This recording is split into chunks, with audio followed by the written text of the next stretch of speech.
friendo, Steve here. Welcome back to the channel. So we are in full Wrestlemania mode now. We're only about 35 days away from the show of shows, the grandest stage of them all, whatever you want to call it. And a lot of the matches are taking shape. The card is sort of coming together. A lot of the matches we already know. Some of the other ones, not so much. And I thought we'd sit down today and book a different WrestleMania. Kind of a different WrestleMania. There are still some similarities. There are some matches that are going to stay on the card. But I thought it'd be fun to sit down and be like, hey, if Triple H gave me the pencil, this is actually a pen, but if he gave this to me, it was like, hey, Steve, why don't you book this show for us? This is what I would come up with, because why not, right? We're all into the fantasy booking stuff around here. Let's go ahead and start things off. The Andre the Giant Battle Royal. Bring that sumbitch back. Why? Because there are reports from WrestlingNews.co that some of the talent that doesn't look like they're going to be on the WrestleMania card, not too happy about that fact. Triple H wants a tighter, shorter WrestleManias day 1 and 2 this year, and so a lot of people are going to be left off the card.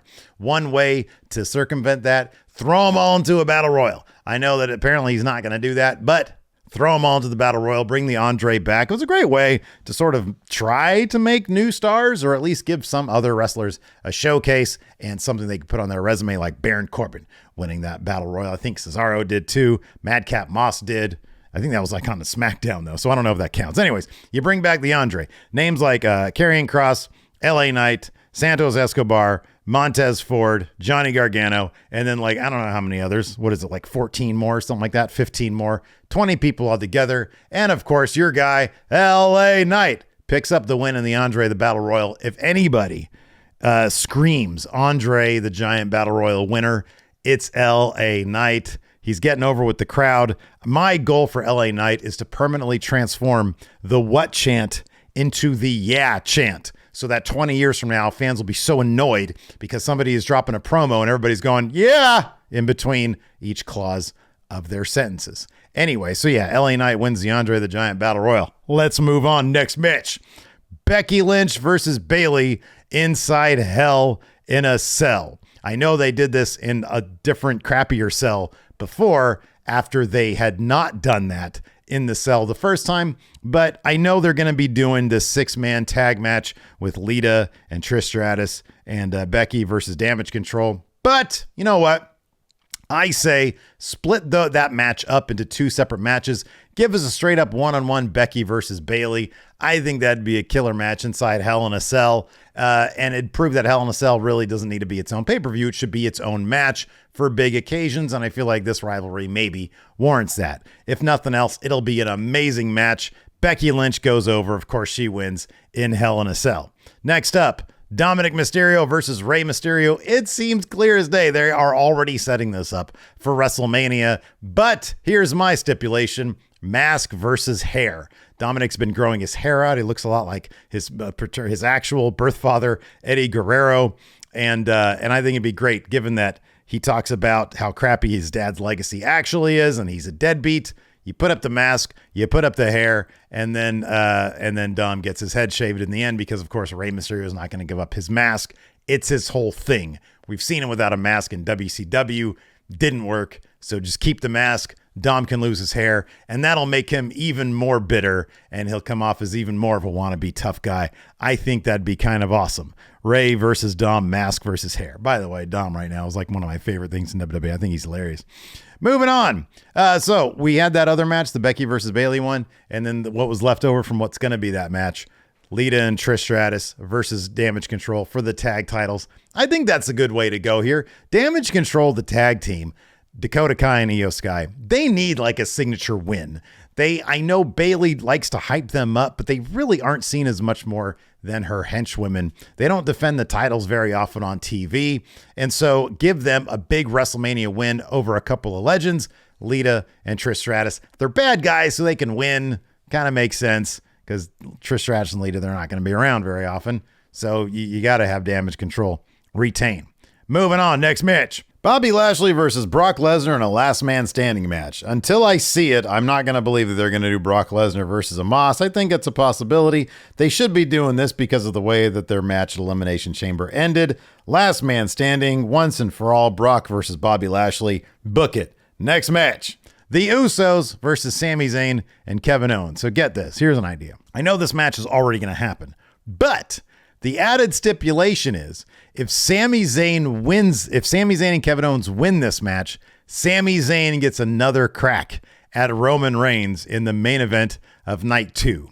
Otherwise, I don't really have a plan for that. I don't know what the otherwise would be. If the Usos win, then Roman would do like an open challenge or something. I don't know what it would be. But you have this be a stipulation leading to night 2.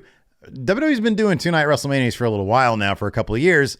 Doesn't it make sense for them to do a storyline that plays out night 1 and then carry that over into night 2? I think that could be a lot of fun. I think they should do that here. So you have the Usos versus Sami and Kevin Owens for the tag titles. Sami and Kevin Owens win the tag titles, and that leads Sami Zayn to night 2. So here, let me just pause here. Yeah, it's going to be Roman versus Sami night 2 in my WrestleMania. Look, if the WWE is concerned about people chanting Sami Zayn's name during Cody Rhodes' promos, then why don't you just roll with Sami Zayn in the main event of WrestleMania? Cody can do the thing that I'm about to talk about here in a second, and Sami and Roman can have their night 2 main event. You set it up night 1, and then it carries over into night 2. Of course, Sami Zayn and Kevin Owens win the tag titles. That launches Sami Zayn into his match against Roman Reigns, night 2. Next up, Bianca Belair versus Rhea Ripley. So right now, Bianca Belair is scheduled to fight Asuka. The problem with that is that people love both of them. Asuka needs a big WrestleMania win, and Bianca kind of needs a WrestleMania loss. But I don't know what they're going to do in that situation. So I say Bianca Belair versus Rhea Ripley. This makes a lot more sense.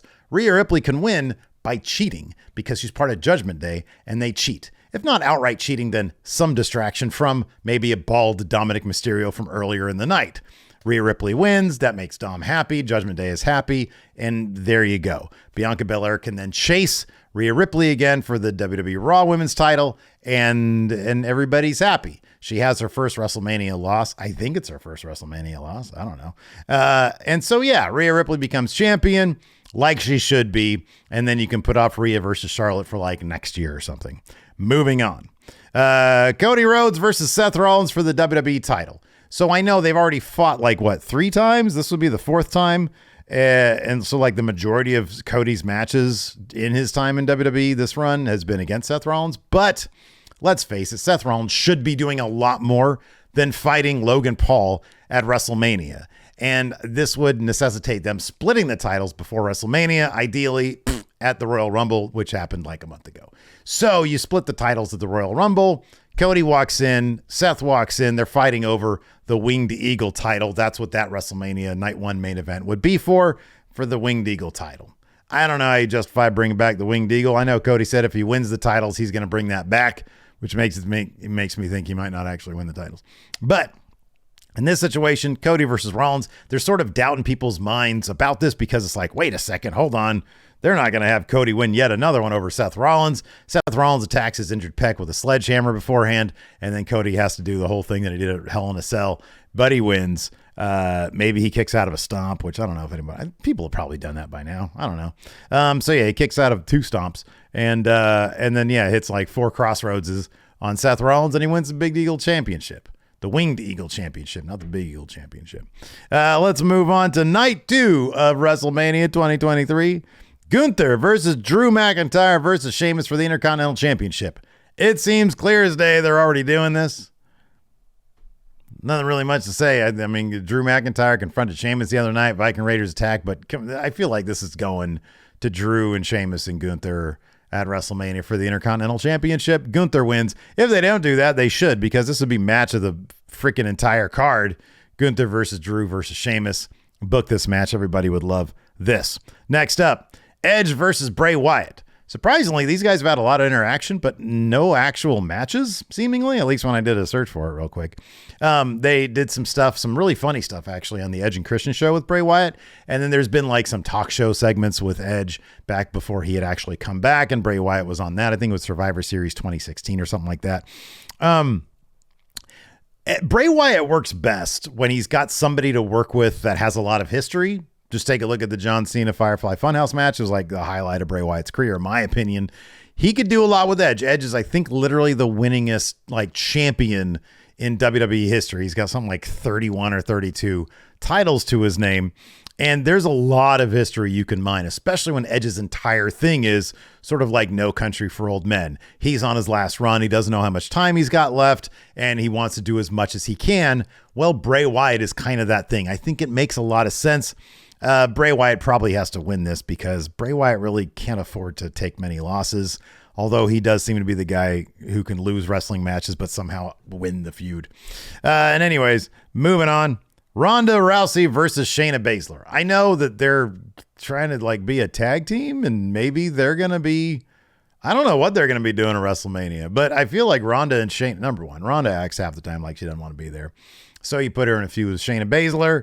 Shayna wins. Ronda can go and do whatever she wants to do. And Shayna Baszler has a little bit more juice behind her because she beat Ronda Rousey, her best friend, in what would probably be an actual, like a really good match because these guys are like best friends. These ladies are best friends, and they'd probably absolutely kill it. So yeah, Ronda Rousey versus Shayna Baszler. That's a match I'd actually like to see, and I'd like to see Shayna Baszler win. Next up, Finn Balor versus also former Bullet Club leader Jay White. I feel like Jay White's gonna debut on the Raw after Mania, but screw it. Have Finn Balor come out, talk a lot of shit, and then Jay White appears, and Finn Balor looks like he's seen a ghost, even though their times in Bullet Club never really crossed. Maybe Jay White was a young boy when Finn Balor was in Bullet Club, but I think that was even before Jay White showed up. Anyways, yeah, I think this would be a lot of fun. Finn Balor versus Jay White. Personally, I'd like to see a day where Jay White and Finn Balor team up as part of Judgment Day because I think Jay White would be perfect in Judgment Day. But first thing I'd like to see them do is fight. You get all that buzz from all the Meltzer people like, oh, wow, Bullet Club versus Bullet Club. People can freak out when Michael Cole says the words Bullet Club, and it'd be a killer match. Of course, it's Jay White's debut, similar to AJ Styles. He has to win this. I know AJ debuted in the Rumble, but still. Jay White debuts at WrestleMania. He wins, beats Finn Balor because Finn Balor could just eat loss after loss these days. They're probably going to do Finn Balor, the Demon, versus Edge this year at WrestleMania, which is fine. I think that'll be cool. A purple demon would be kind of neat. But yeah, I'd rather see Jay White versus Finn Balor. I think that'd be really cool. Let's move on. Austin Theory versus John Cena for the U.S. title. They're totally doing this. This makes all the sense in the world. This shouldn't be anything else. It shouldn't be Austin Theory versus like Logan Paul or Bobby Lashley or something like that.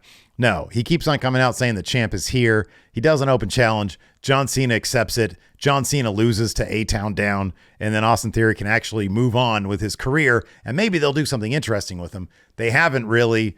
They're doing better than they were with Vince McMahon because Vince McMahon just made the dude into like a selfie guy, and they're not doing that anymore, which is better than what it was. Nothing is better than what they were doing before. Anyways, Austin Theory picks up the win against John Cena, and then he can brag about that for 6 months. Next up, Charlotte versus Asuka. Asuka won the Elimination Chamber. If Rhea Ripley had chosen Bianca Belair, then Asuka would be facing Charlotte. This makes all sense in the world because like Charlotte's supposed to be a good guy now. Asuka's got like the crazy Asuka, the clown Asuka. It's an Asuka that Charlotte hasn't really faced before. Asuka can get back the WrestleMania loss that she took from Charlotte a couple of years ago, and she can become SmackDown Women's Champion. SmackDown kind of needs an infusion of like star power there in their women's division. I think Asuka would be great at that, to see her on Friday nights on SmackDown. Yeah, I think this actually makes a lot more sense than Asuka versus Bianca Belair. So I don't know. They should have done this in the first place. Charlotte versus Asuka. Asuka wins, gets the SmackDown Women's Championship. And then finally, of course, we got Roman Reigns versus Sami Zayn. Just do the damn match.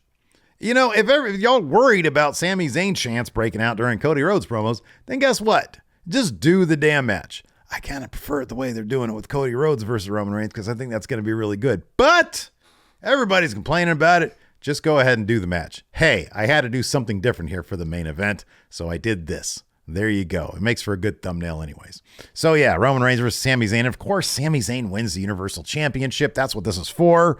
He's the guy to beat Roman Reigns. Crowd goes absolutely crazy. LA just explodes.